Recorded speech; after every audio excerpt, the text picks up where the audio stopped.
LCM Television. Changing life. Changing nation. Changing the world.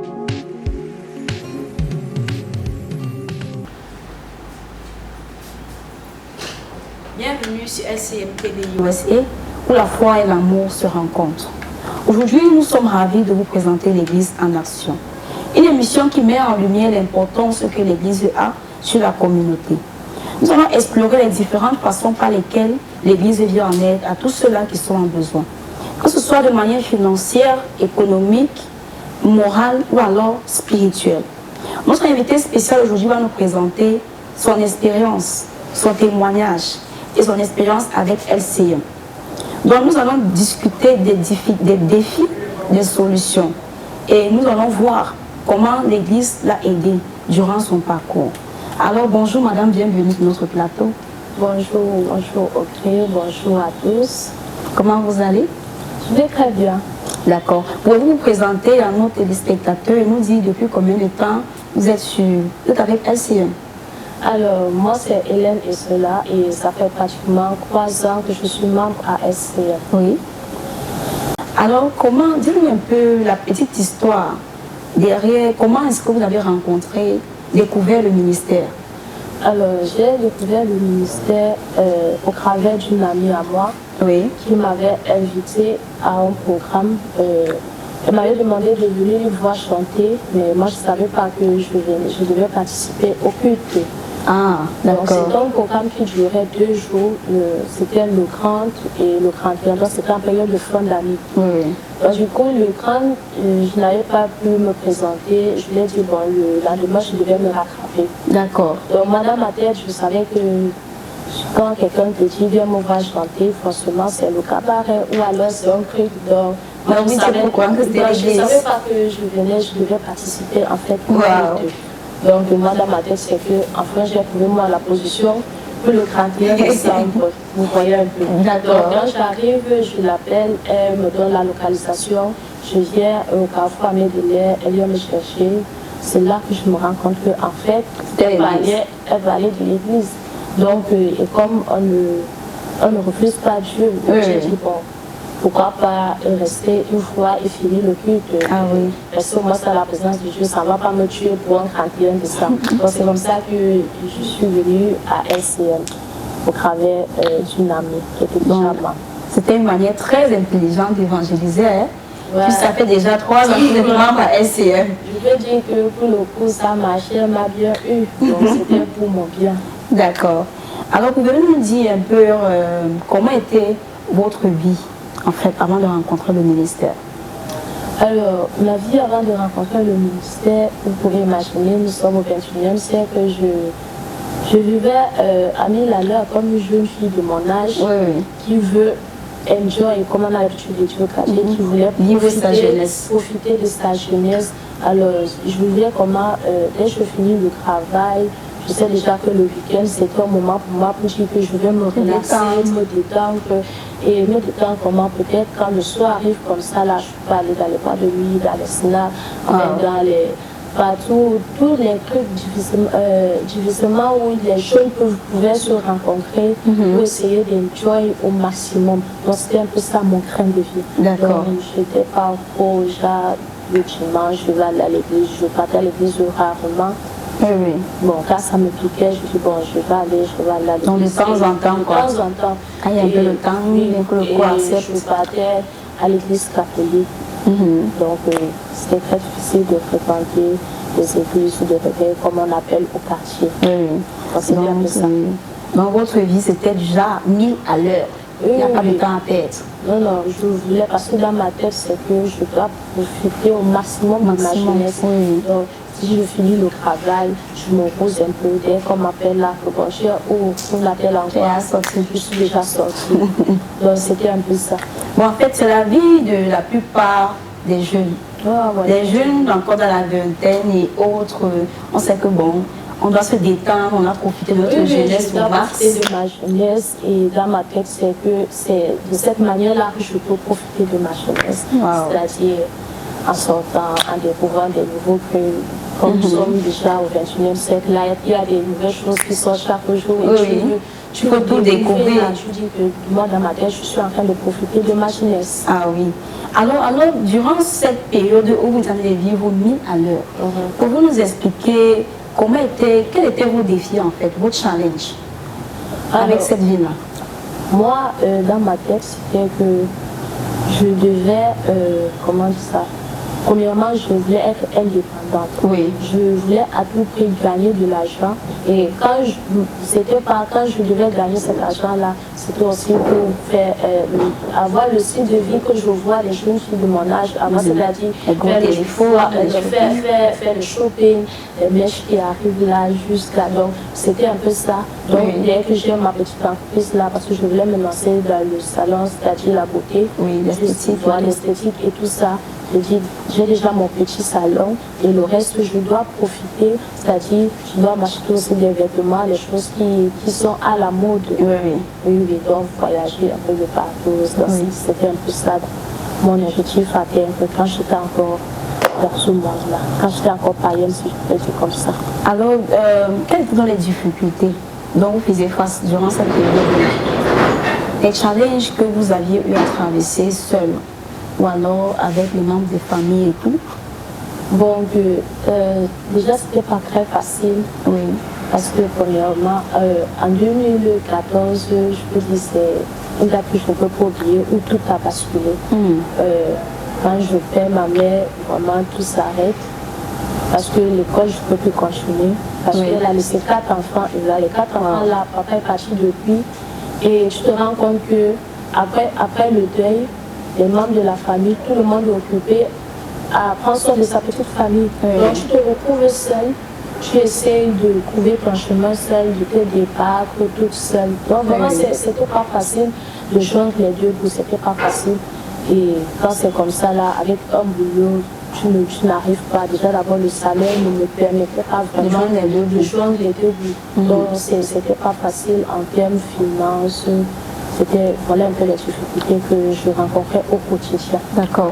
Et alors, dans votre vie de païenne, si on peut dire comme ça, comment était votre plan spirituel? Comment était le plan spirituel alors? Déjà, pour un païen, déjà le plan spirituel, tu es vide parce que ça ne te vient pas à l'esprit peut-être d'avoir une vie spirituelle et tu n'as pas ça en tête. Je te dis bien que le dimanche, si je suis partie à l'église, ça va. Il a vu que le dimanche, je suis allée à l'église. Donc, je ne vais pas déjà à l'église le dimanche. Quand je rentre là le soir, ça ne me vient pas en tête pour dire que je vais faire une prière avant de dormir. Donc, je peux dire, sur le plan spirituel, j'étais vide. Donc, le plan spirituel, ça veut dire que bon, les dimanches, on part à l'église si on a le temps. Effectivement, le dimanche. On prie ici, on peut prier. Le dimanche, quand je pars à l'église, là, c'est que j'ai beaucoup fait, j'ai tué. Donc, j'ai fini avec. Donc, je sais déjà que le soir, je n'ai même pas besoin de dire que je vais prier. Qu'est-ce que je faisais à l'époque? Si je fais mon signe de croix là, et Dieu nom, Père, du Fils et du Saint-Esprit. Amen. Je donne moi ma chose, je sais que j'ai fini avec. D'accord. Et alors, sur le plan émotionnel, comment était votre vie sur le plan émotionnel? Le plan émotionnel, c'était pas vraiment ça. C'était pas vraiment ça. C'est-à-dire que ce soit dans ma vie sentimentale ou alors familiale, c'était pas vraiment ça. J'avais le cœur brisé des deux côtés. Oui, parce que tu vois les gens que tu aimes et tu aimerais avoir cette attention en retour, mais ce n'est pas ça. Du coup, quand tu es attaché avec ces personnes-là, tu te rends compte que tu es la seule personne qui s'est investie et tu ne reçois pas en retour la même énergie. Donc, ça te détruit. Donc, j'étais brisée à l'intérieur de moi et j'avais pris ma décision de rester de mon côté où j'avais complètement coupé les ponts avec les membres de ma famille. En ce qui concerne ma vie sentimentale, pour moi, j'avais dit que, tu sais, moi j'ai l'habitude de dire quand le serpent te mord, une fois, il peut même plus te mordre. J'avais dit que le tout c'est là. C'est la génétique. Non, c'est-à-dire j'avais le sang à l'œil. J'avais le sang à l'œil. Je voulais, qu'est-ce que je voulais? Dans ma tête, c'est que la prochaine personne qui vient là, il va juste écouter ce que nous avons fait. Donc c'était un peu ça. Ok, d'accord. Alors, Madame Essola, Oui. dites-moi un peu votre première expérience avec LCM. Qu'est-ce que vous avez ressenti la première fois que vous êtes arrivé à LCM? Sachant que vous venez peut-être dans un cabaret et que vous êtes retrouvé subitement à l'église. Quel était votre premier ressenti ce premier jour-là? Bon, mon premier jour, comment je peux dire, c'était vraiment bizarre. Très d'abord, comme je viens, je sais que moi, je devais voir quelqu'un chanter et je me retrouve à participer au culte. et l'image qu'on avait déjà de l'église réveillée. Donc, du coup, je ne me sentais pas déjà premièrement en sécurité, donc, et j'étais pas à l'aise. J'étais en train de trembler. Et au fur et à mesure où la soirée se déroulait, les enseignements passaient, il y avait ce qui m'avait plus marqué le jour-là, c'était le moment du prophétique, où j'ai vu comment on était en train de parler aux personnes, on était en train de décrire les choses à la personne et la personne était en train de confirmer ces choses-là. Sauf que j'étais assise et mon cœur battait tellement fort, j'avais peur. Et le jour-là, le monsieur m'appelle. Il me dit, lève-toi, comment je t'appelle, je me présente, il me dit, qui t'a invité, je dis la personne qui m'a invité. Il me dit, maman, ici on ne mange pas les gens, je sens comment ton cœur bat. Je suis restée comme ça, évident. Je suis restée comme ça, j'ai dit, comment est-ce qu'il a su que là où je suis assise, mon cœur est en train de battre vraiment comme si ça voulait s'arrêter. Donc, ça m'a quitté où j'ai compris que vraiment ce n'est pas le cinéma que les gens font souvent. C'est quand ça n'est pas encore arrivé, je peux dire que non, tu ne peux pas voir vraiment. Donc le jour-là, quand il m'a révélé ça, et j'étais la seule personne qui pouvait connaître mon cœur, voilà, que j'avais peur, mon cœur battait, il a donc essayé de me mettre en sécurité et de me rassurer. Et c'est comme ça que ça m'a d'abord étonné que, donc ce que j'entends souvent là, c'est vrai. C'est vrai. Parce que moi-même, j'ai pu expérimenter ça. Et le culte avait continué, l'enseignement aussi m'avait beaucoup marqué. Et au moment donc de délivrance, ce jour, je me rappelle, il y avait de l'eau qu'ils avaient préparée, ça fait peut-être, je ne sais pas combien de jours, où on avait préparé l'eau là pour la traverser. Donc ils ont demandé chacun de récupérer sa bouteille d'eau. J'ai pris ma bouteille d'eau et j'avais fait une prière dans mon cœur, j'ai dit à Dieu, si tu es vraiment ici, montre-moi un signe. J'ai prié vraiment à l'intérieur de moi. Et Dieu s'est manifesté. C'était la première fois vraiment où j'ai pu expérimenter la puissance de Dieu, si je peux dire comme ça. Donc le culte est rentré, je suis rentrée chez moi. Et la semaine qui suivait, j'ai commencé à fréquenter le ministère. Vraiment, j'ai vu comment ça se passait, ce ne sont pas les montages et tout. Donc pour un début, je peux dire que c'était une belle expérience parce que je suis venue étant confuse et je suis rentrée étant rassurée. Et j'étais contente parce que je me suis dit que non, au début, il disait que là, je me suis retrouvée dans les fausses églises comme les gens ont l'habitude de dire au quartier. Et moi, j'ai pu expérimenter, j'ai pu voir, c'est pas comme si c'est le montage où quelqu'un m'avait forcé à tomber ou à réagir, non. Donc c'était un peu ça ma première expérience à SCM. Donc si on comprend bien, à travers le prophétique, vous voyez souvent peut-être à la télé, ou alors les ont dit que on m'a dit ceci sur moi, et tout. Mais vous avez eu à expérimenter ça vous-même. Oui, le même jour, on m'a piqué et il a eu à me donner des paroles de connaissance. Le prophétique a coulé le jour-là. Donc j'ai compris, c'est pas là que j'ai compris que non, ce ne sont pas forcément les montages où on veut épater les gens. Parce que moi, j'ai eu à expérimenter ça. Parce qu'au début, je pouvais dire qu'on avait payé telle personne à dire ceci, on avait payé telle personne peut-être à tomber, à manifester. Mais ce sont les trucs que moi-même j'ai vécu. Donc, c'est un peu ça. D'accord. Je vois que c'est une expérience en fait qui est généralisée. Parce que la plupart des personnes, les premières expériences avec les églises de réveil, ils sont toutefois toujours sur les gardes. Parce qu'ils ont une mauvaise image de tout cela. Mais quand tu expérimentes ça toi-même, tu comprends qu'effectivement, là où Dieu parle, c'est tellement évident. Quand tu parviens à expérimenter ça, tu te rends compte que malgré toutes ces multitudes d'églises-là et tout ce qu'on a eu à raconter, comme on appelle au quartier église du réveil, Et il y a encore vraiment du vrai dedans. Exactement. Et c'est parce qu'il y a du vrai qu'on fait le faux. Certes, le faux, elle a beaucoup, mais il y a encore le vrai. Il y a encore le vrai. Je se manifeste encore vraiment. Oui, oui. Donc, ce premier jour, j'ai pu avoir une confirmation de ce que je voyais à la télé.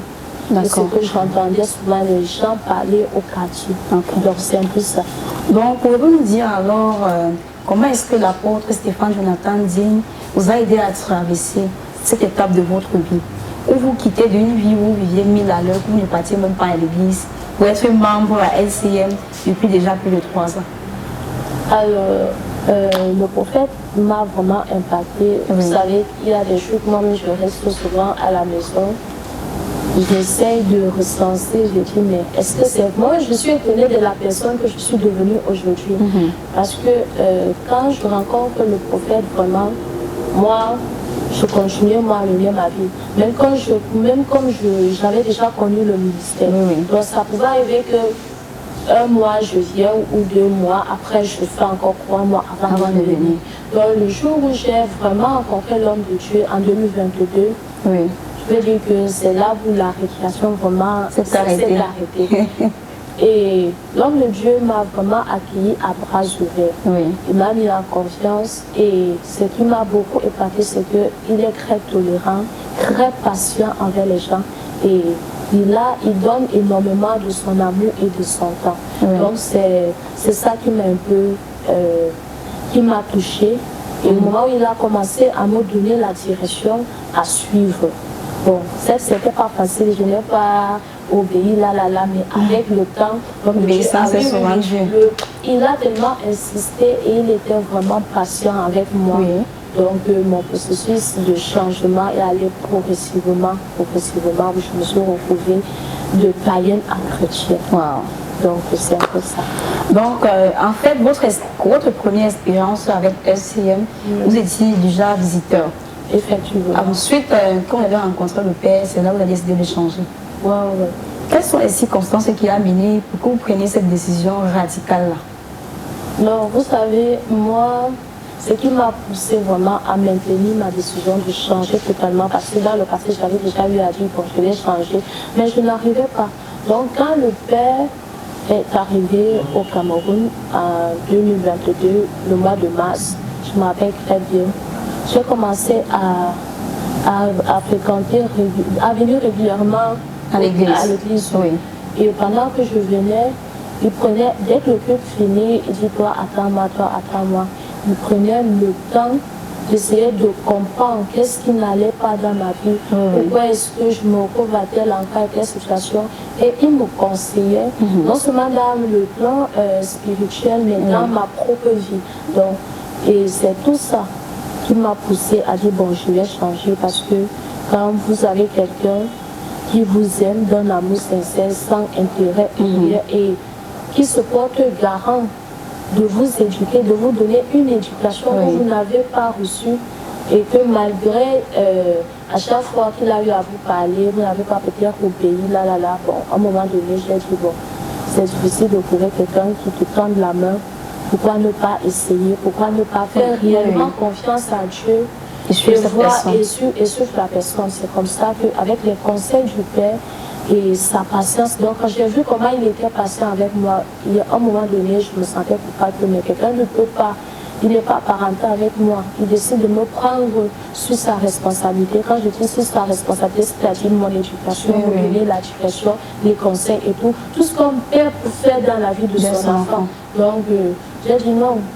Les gens comme ça, c'est très rare. Pourquoi ne pas saisir cette opportunité-là? C'est comme ça que j'ai pris la décision réellement et j'ai demandé à Dieu de vraiment m'aider à changer. Et c'est comme ça que je suis restée ferme. J'ai commencé à grandir au fur et à mesure, jusqu'à maintenant. Donc, voilà un peu. Alors, vous avez dit depuis le départ que vous avez reçu une aide financière aussi, venant du Père. Et c'est un montant de 100 000. Alors, pouvez-vous nous expliquer un peu les circonstances qui ont amené à ce qu'il vous donne ce montant-là pour commencer un business? Déjà, pour commencer, je vais dire, le Père, c'est quelqu'un qui très généreux. Oui. Donc, tu n'as pas besoin de faire quelque chose qui va le toucher. Lui, c'est ce que j'ai constaté avec lui depuis que je marche avec lui. Il se laisse toujours diriger par l'esprit de Dieu. Donc, le jour où il décide, il a dit qu'il peut donner le capital aux gens qui ont besoin de se lancer dans un business et tout. Je me suis dirigée et j'ai posé mon problème. Il m'a dit, tu as besoin de ça quand? Pour moi, le jour-là, j'avais même hésité, j'avais dit, je pense que c'était le mois de janvier, si je ne me trompe pas. Oui. J'ai dit ce mois, il m'a dit, donne-moi quelle date et tout. Je dis, mais dans la fête, c'est vraiment sérieux. C'est comme ça que je lui ai dit, papa, même vendredi, après le culte, c'est comme ça que vendredi, je suis venue culte et à la fin, il m'a remis une somme de 100 000 pour pouvoir me lancer dans mon business que je voulais faire. Et grâce à cette somme-là, grâce à ce financement-là, vraiment, j'ai pu commencer mon activité qui m'aide beaucoup. D'accord, je vois que c'est parfait. Alors, depuis que vous avez reçu cette aide-là, quel business avez-vous lancé et comment est-ce que ça a impacté votre vie? Déjà, moi où je reçois le financement, ça me prouve déjà d'abord que j'étais dans le besoin. Oui. J'étais vraiment dans un besoin urgent. Et quand je reçois cet argent, je parviens à acheter le strict nécessaire que j'avais besoin déjà dans ma maison et pouvoir aussi commencer mon business parce que je fais dans le pain haricot, un peu de tout pour le déjeuner, là, les yeux, les spaghettis. Donc c'est comme ça, oui, la viande, un peu de tout. Donc c'est comme ça que je me lance directement dans mon activité. Oui. Donc voilà un peu. Alors, depuis combien de temps êtes-vous dans cette activité-là? Et comment vous voyez votre vie changer de manière progressive avec cette activité-là? Bon, moi j'ai commencé mon activité en janvier 2025. Oui. Et sans mentir, ça m'a beaucoup aidé. Parce que avec le travail, tu ne peux forcément pas tout faire. Tu as les gens qui comptent sur toi, tu as tes propres besoins, il y a les factures et tout. Où je me retrouvais à la fin du mois, où je suis coincée, je suis obligée d'aller m'endetter pour pouvoir gérer. Mais quand j'ai commencé mon petit commerce là, les 2000, les 3000, ça m'aidait déjà à amortir pour pouvoir arriver à la fin du mois sans toutefois être endetté à gauche et à droite. Donc, ça m'a beaucoup aidé. Donc vous faites ce business-là en doublant avec votre travail? Oui, effectivement. D'accord, je vois. Alors, depuis votre marche avec le Père et l'impact qu'il a dans votre vie, comment cette expérience a-t-elle fait grandir votre foi? Parce que au bout du point, nous sommes à l'église. Et l'objectif, c'est que tous les enfants puissent entrer au paradis. Donc, comment est-ce que ça a fait grandir votre foi? Ma foi a grandi en devenant déjà membre de SCM. Oui. Parce que je suis quittée de visiteur, de quelqu'un qui vient visiter et qui décide maintenant faire partie de la communauté, faire partie de ce ministère. Et c'est grâce aux enseignements, j'insiste vraiment sur là, parce que j'ai reçu les enseignements, j'ai appris des choses que je ne pouvais même pas imaginer. Et c'est grâce à cet enseignement-là et au témoignage que l'homme de chez lui-même nous donne chaque jour, comment est-ce qu'il a commencé de 0 à 1, qui ont vraiment impacté ma vie, qui m'ont fait vraiment grandir à arriver au niveau où je suis maintenant. D'accord. Donc c'est un peu ça. Donc c'est à travers les enseignements, à travers l'expérience de l'homme de Dieu. Vous avez grandi votre foi. D'accord, je vois. Alors, pour vous donner un petit conseil à quelqu'un qui est en train de suivre sûrement la télé, qui traverse sûrement les mêmes situations par lesquelles vous êtes passé, quel petit conseil pouvez-vous leur donner? Le conseil que je peux donner aux gens qui me regardent actuellement, c'est que peu importe ce que tu es en train de traverser, peu importe ce qui arrive, ou peu importe ce que tu as eu à faire dans le passé, je te dis peut-être que non, j'ai beaucoup de gamins, j'ai beaucoup fait ceci, cela. Est-ce que Dieu a la capacité de me récupérer ou de me pardonner? Le conseil que je peux donner, c'est que il est mort pour les gens comme nous, pour les pécheurs. Donc c'est pour nous qu'il est venu. Peu importe ce que tu es en train de traverser, si tu peux juste croire que Dieu agit encore, que Dieu peut changer encore ta vie, peut changer ta situation, alors il le fera. Ne baisse pas les bras, accroche-toi et tu verras, Dieu va faire le reste. Exactement. Exactement. Alors, quel message pouvez-vous passer au Père qui nous regarde sûrement à travers son écran? Ce que je peux dire par rapport à notre Père, par rapport à mon Père spirituel, à mon mentor, c'est que je suis vraiment reconnaissante de ce qu'il a fait dans ma vie et ce qu'il continue à faire dans ma vie. Que partout là où il se trouve, mais que Dieu continue à l'amener à un niveau supérieur. Papa, je suis vraiment reconnaissante, je suis dans la joie parce que quand je regarde de là où vous m'avez retiré et la personne que je suis en train de devenir, vraiment j'ai la joie, je suis contente, je suis émue. Merci beaucoup. C'est tout ce que je peux dire à l'homme de Dieu. D'accord. Merci très chers téléspectateurs d'avoir suivi cette émission jusqu'à ce niveau-ci. C'était l'Église en Nation, présentée par Audrey Woquin, qui est moi-même. Alors restez scotchés à la SCM TV, la chaîne qui change, la chaîne qui transforme. Be blessed.